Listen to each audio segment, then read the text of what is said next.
nasci em 1926, a carreira pode ter começado aí, né? Filho de um engenheiro arquiteto russo, ucraniano, na verdade, formado na Suíça, que veio para o Brasil em 1923. E da minha mãe, cuja família chegou ao Brasil em 1890, também da Ucrânia. E ele faleceu aos 46 anos de câncer, como o ano seguinte foi minha mãe, que também é de câncer, e muitos anos depois a minha filha também de câncer aos 46 anos. Mas eu estava estudando para a Politécnica, para entrar no pré da Politécnica, quando morreu minha mãe. Aí eu vi que a medicina não podia fazer nada para ela. 3 meses eu me preparei para a faculdade de medicina, entrei no pré em segundo lugar. Foi o último ano do pré que tinha na faculdade de medicina. Aí teve que fazer um outro concurso para entrar no primeiro ano médico. E me formei e já comecei a trabalhar em laboratório quando estava no 5º ano. No começo de 1950, eu fui nomeado assistente da faculdade de medicina.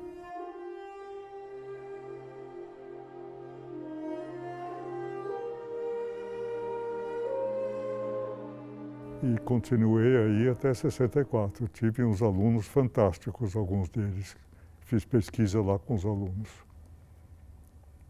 E aí veio a Gloriosa. De certo modo, os militares fizeram um benefício muito grande, porque me mandaram embora para lugares excelentes. Quer dizer, não mandaram. Eu saí, eu não sei o que teria acontecido. Eu dei um passeio pelos Estados Unidos, que eu tinha uma irmã lá que morava nos Estados Unidos. E eu parei em Nova York e mais ou menos por acaso entrei na Rockefeller, que naquele tempo era um laboratório mundialmente conhecido de doença infecciosa. Eu cheguei lá e alguém me viu na biblioteca e perguntou: o que você está fazendo aí? Eu contei e me levaram para ver um laboratório. E eles gostaram de mim, eu acabei passando vários anos lá. Não ganhando muito, mas mudou completamente a minha. Eu comecei a trabalhar em macrófago e fagocitose de macrófago e publiquei artigos bastante bons. Artigo que era enviado da Rockefeller tinha muita chance de ser aceito, né? Então eu fui aceito no Journal of Experimental Medicine, no Nature, no Science. Naquele tempo era fácil, não é como agora.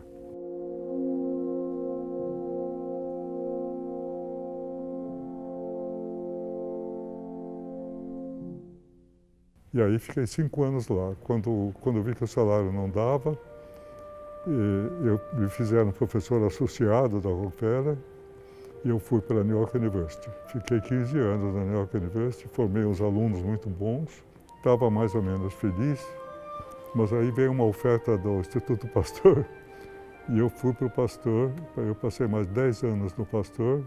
Aí quando eu aposentei, o Zeinville Cohn me pediu que eu voltasse para a Rockefeller. Por 1 ano ou 2, trabalhei lá e aí voltei para o Brasil. Foi o Fernando Henrique que me renomeou na Universidade de São Paulo. Aí trabalhei mais 10 anos, formei alunos e aposentei.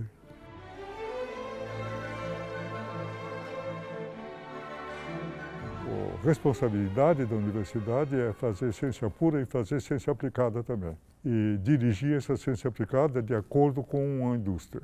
Isso é o que se faz na Europa e nos Estados Unidos também. De modo que com isso a indústria também auxilia as universidades, coisa que aqui é muito precária, muito primitiva. Em São Paulo, sem a Fundação de Amparo à Pesquisa, acho que é difícil de fazer qualquer coisa. E, naturalmente, o grande problema do Brasil não é só esse, é o problema da desigualdade regional. Que uma coisa é ciência em São Paulo, a outra coisa é ciência lá em Rondônia, ou na Paraíba, que é o estado pobre. Então, isso precisa ser mudado.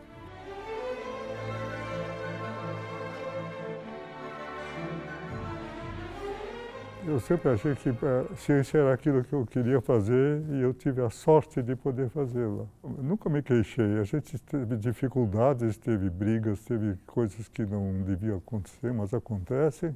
Eu acho que pouca gente tem essa chance, infelizmente. Acho que muito poucos têm. Eu tive sorte, eu caí nas melhores instituições que tinha, né? Como o Instituto Rockefeller e o Instituto Pasteur, não era de desprezar. E tive a sorte de conhecer gente extraordinária. Isso foi muito importante. Porque pesquisa vicia. Se você gosta de pesquisa, você não pode viver sem ela. Ela é baseada em curiosidade, em vontade de resolver problemas que podem gerar problemas úteis. Para mim não era ciência puríssima, era ciência que pudesse ser aplicada medicamente, porque afinal eu sou um médico mesmo, apesar de tudo, né?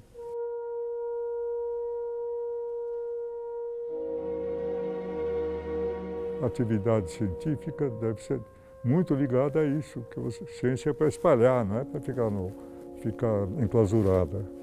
E depois tem, talvez, em comparação com o que era, tem mais modismo, porque você tem campos que se desenvolvem simplesmente por imitação, porque está na moda, porque aparece no PNS, né, Proceeding National Academy, muito artigo sobre isso, muita gente vai se jogar em cima. Mas a minha visão era o contrário, era procurar aquilo que não era muito, não tinha muita competição para poder desenvolver um campo. Você tem que procurar alguma coisa que está amadurecendo para entrar. Se você vai entrar num campo que tem uma competição japonesa, americana, polonesa, publicando tudo naquele mesmo campo, você não vai contribuir a não ser com muito pouco. Eu acho que é importantíssimo desenvolver a curiosidade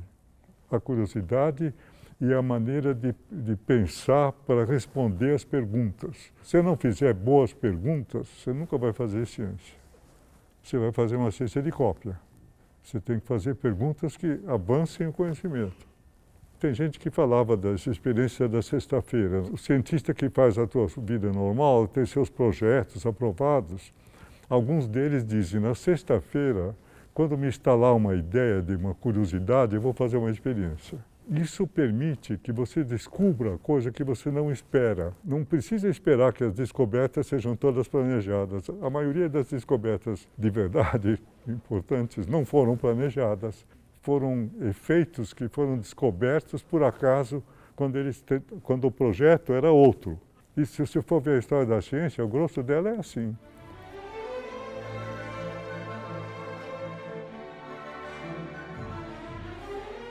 Que eu acho que melhorou muito no sentido de recrutamento e talvez a aquisição de posições mais próximas daquelas do homem. Já tem reitora, já tem diretora de faculdade, mas eu acho que ainda tem muita coisa a fazer. Eu tenho a impressão que posições de mando maior ainda estão nos homens, mas eu não tenho certeza. Agora, em termos de alunos, agora tem universidades que tem mais mulher do que homem na universidade. O que é um progresso imenso. Em medicina, é impressionante. Eu já contei, né? Eu tive 8 colegas, 10% da minha turma eram mulheres. Agora tem mais de 50%. Porque o que geralmente a educação de mulher não dá é autoconfiança. E fico apontando lá para os bem-sucedidos homenzinhos, quando elas têm todas as propriedades necessárias para fazer a mesma coisa. Mas eu acho que tudo isso vai ter que mudar aos poucos.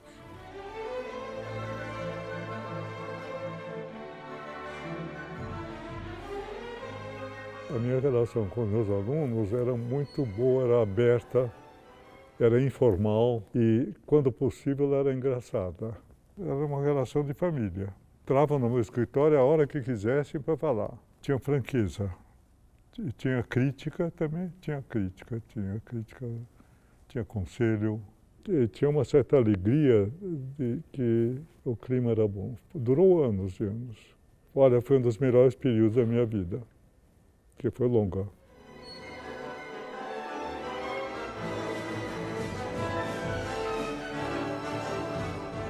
Eu acho que sem isso a ciência daqui ia atrasar. Porque você tem que ter um fórum, você tem que ter uma maneira de que o pessoal se encontre. E é preciso que os membros participem, não só participando de reunião, mas tendo um contato entre si e com a direção.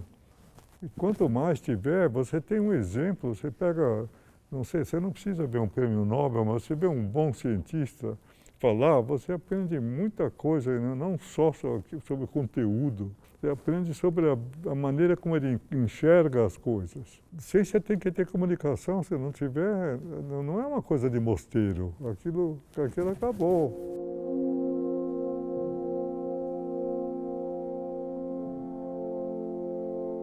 Como diz, recordar é viver, e então faz voltar uma porção de experiências que eu tive, que, afinal de contas, eu me formei em 1949 e já tinha 2 artigos publicados.